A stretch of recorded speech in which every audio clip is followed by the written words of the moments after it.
मिश्रा जी बात सुन रहे थे। हमारे रण सिंह जी, भैया जी और हमारे प्रफुल्ल जी, सभी हमारे स्नेहिजन, हमारी भारतीय वाटिका के पुष्परूपी मार्ग व वाटिका बड़ा सौभाग्य का दिन है। मेरे पास तो अचानक प्रफुल्ल जी का फोन गया, गुरु जी आप आश्रम में हैं? मैंने कहा हाँ जी आश्रम में हूँ, मैं बुलाना चाहता हूँ। मैंने कहा आप आदेश करिए, बुलाना कैसा? अरे ऐसे मत बोला करो, वो डांट आएगा, ऐसे बोलते हैं आप। मैंने अपने इसलिए में ऐसे ही बोला है, जीवन में इसलिए नहीं है कुछ भी। कितनी बढ़िया बढ़िया बातें आपने महात्मा गांधी के प्रति बोली। एक बात का स्मरण है बच्चों, ध्यान से सुने। आप भारत के भविष्य, हमारे महापुरुषों के चरित्र की, गाथाओं की, इतिहास की हमको पूर्ण जानकारी होना चाहिए। उससे एक उत्साह जागता है, हम भी अच्छे बने। देखिए एक बड़ा श्लोक लिखा है, पढ़ा आपने? इसलिए देखो कितना बढ़िया लिखा है, मैं भी इतना हुआ मेरी नजर से। अगर ऐसा व्यवहार है जीवन में, उस व्यक्ति के लिए कोई भी चीज दुर्लभ नहीं है, तो कुछ भी प्राप्त कर सकता है। राम इस धरा पर आए, कृष्ण भी इस धरा पर आए, ये भारत भूमि देवभूमि है। और इसका जिसमें यहाँ के महापुरुषों का साधु क्या है? साधु देश नहीं, मैं चरित्र को साधु कहता हूं। साधुता के काम करे उसको साधु कहता हूं। महात्मा शब्द बहुत बड़ा है, जो त्याग करके समाज के लिए जीवन दिए। आज के समाज के लिए नहीं जीवन होते तो बहुत बड़े पद पे होते हैं, निस्वार्थ, कोई स्वार्थ नहीं। लेकिन आज समाज में ऐसे व्यक्तियों को लोग नहीं चाहते। आज भ्रष्टाचार का जमाना है, ये बड़ी विडंबना है हमारे बीच में। महात्मा गांधी से हमको यही सीखना है। क्या सीखना? ईर्षा को त्यागना है। ईर्षा जानते हैं क्या कहते हैं? बोलो ना। ईर्षा माने क्या है? जलन। जलन, क्या बात है। और इसलिए हमारी प्रेम है ना, हम ईर्षा को त्यागे और इसलिए हमें अपनाएं। ईर्षा व्यक्ति को दीमक की तरह चाट जाती है, खुद को जलाती है, वो दूसरे को नहीं। क्षण तक सोच सकते हैं हमने इसका बुरा किया, लेकिन एक बात का ध्यान रखना, आज जो प्रसन्नता हमको हो रही है दूसरे को दगा करने की, वो कल देगा ही करेगी। जैसा बोलेंगे वैसा ही काटेंगे। आम बोलेंगे तो आम का पेड़ उगेगा, और बबूल का बोलेंगे तो बबूल का उगेगा। ईर्षा व्यक्ति को दीमक की तरह याद जाती है। आप पढ़ते हैं ना? आप पढ़ते हैं? बहुत अच्छा। स्कूल हो गया, वो पहले गुरुकुल थे। अभी पूर्व हमारे वक्ताओं ने बताया, हमारे गुरुकुलों में शिक्षा दीक्षा होती थी, वहाँ संस्कार दिए जाते थे। आज हम संस्कारहीन होते चले जा रहे हैं।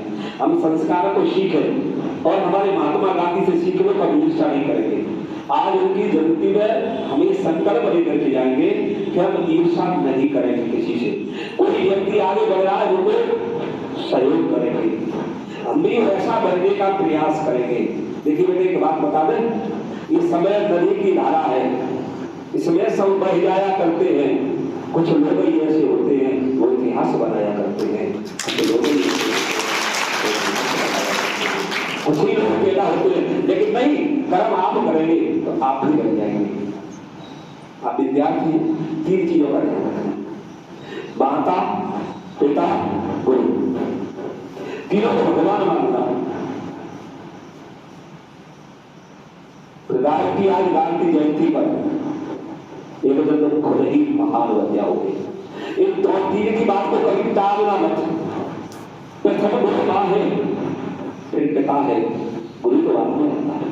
आज बड़ी बड़ी धर्मांतर बात चलती है, मैं किसी की बुराई नहीं करना चाहता, माता पिता को मत मारो, ऐसी शिक्षाएं दी जाती है। अरे हमारे माता पिता न होते तो हम कहां से आते? हम सन्यासी कहाँ से रहते, आप यहाँ कहाँ रहते होते? ये माता पिता हमारी जन्मदाता है, फिर गुरुदाता है, हमको ज्ञान देता है, हमको पढ़ाने वाला भी गुरु है, उसका सम्मान करो, उसके चरण स्पर्श करो, ब्राह्मणों का सम्मान करो। ये हमारे अंदर संस्कार होना चाहिए। ठीक है, ईर्षा व्यक्ति को दीमक की तरह चाट जाती है। गुरुकुल में कौरव और पांडव, आप विद्यार्थी है ना, ध्यान देना, शिक्षा ग्रहण कर रहे थे, कितने लोग थे? 100 कौरव थे, पांडव 5 भाई थे, कितने हुए? 105। छठवां गुरुपुत्र था अश्वत्थामा, और 7वें गुरु भी थे, संख्या हुई 107।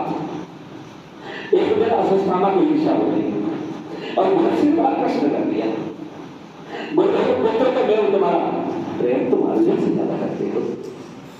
द्रोणाचार्य ने बहुत बड़ी बात कही, जब मेरे माँ बाप ने पढ़ा देंगे आज भी दिमाग में प्रफुल्लित करती है शिक्षा के लोग से, गुरुदेव ने बहुत ऊंची बात कही। अश्वत्थामा को ईर्षा हो गई, पिताजी पुत्र तो मैं हूं, तुम्हारा प्रेम तुम अर्जुन से ज्यादा करते हो। क्या कहा गुरुदेव को पता है? सुन लो, तुमको बेटा बनाया विधाता ने, ये शिष्य बनाए मैंने, मेरी संपत्ति में तेरा अधिकार हो सकता है, विद्या कोई ढाई नहीं है, पिता से पुत्र की ओर चले जाए, अर्जुन तो हो न रहे, इसके कारण ये नारायण के प्रसन्न हुए। इसलिए ईर्षा मत कर बेटा, बड़ ध्यान कर, ईर्षा व्यक्ति को जीवन की तरफ चाह जाती है। इसलिए अहिंसा को त्यागा, किसने त्यागा? हम तुम्हारा त्यागा। तो हमको विपद जगह पर जाना है, ईर्षा भी त्यागना है, अहिंसा भी त्यागना है, और स्नेह को अपने जीवन में लाना है। प्रेम करेंगे एक दूसरे से, सहयोग करेंगे एक दूसरे का, चोरी नहीं करेंगे, मिथ्या नहीं बोलेंगे, और हम बहुत कुछ बड़ा बनने का प्रयास करेंगे कि हमारे अंदर संकल्प शक्ति हो, और जिसके अंदर संकल्प शक्ति होती है वो व्यक्ति बहुत ऊंचाई पर जाता है। मैं भी इनके साथ देखा हूँ, बच्चा की तरह छोटा जीवन था, एक सामान्य घर से निकल करके यहाँ आया, लक्ष्य हो जीवन में, और ये लक्ष्य कहाँ से सीखे? अपने महापुरुषों के इतिहास से सीखेंगे। हमारे महात्मा गांधी ने क्या क्या किया, हमारे स्वामी विवेकानंद ने क्या क्या किया, कैसे भारत के गौरव को ऊंचा किया, कहां कहां जाकर के खड़े करके अपने गंतव्य को अपनी वाणी के द्वारा, अपने द्वारे के द्वारा, अपने तपोबल के द्वारा से भारत का झंडा ऊपर लगाया। आज भारत में भारत विश्व गुरु माना जाता है। गुरु का मिलता है केवल भारत में, और किसी देश में नहीं मिलेगा। ऋतुआ मिलती है तो भारत में, बाकी ऋतु किसी देश में नहीं होती। ये देश में भगवान का अवतार होता है, इसीलिए ये देश महान है, और हम भारतवासी हैं, हमारा देश महान है। ऐसी कामना करता हूं कि आप आज ये संकल्प लेके जाएं, हम अच्छे महान व्यक्तित्व बनेंगे। ऐसा मत सोचना कि मैं गरीब धर्म में कुछ नहीं बन सकता। आप देख रहे चाय बेचने वाला प्रधानमंत्री बन सकता है, तो आपका भी संकल्प हो कि हम भी पढ़ लिख करके एक दृढ़ व्यक्तित्व भारत का सहयोग करें, अच्छे व्यक्तित्व बने, ईर्षा को त्यागें, स्नेह स्थापित करें, प्रेम की धारा में बहे। जब हम स्नेह करेंगे तो 50 लोग हमारा सहयोग करने के लिए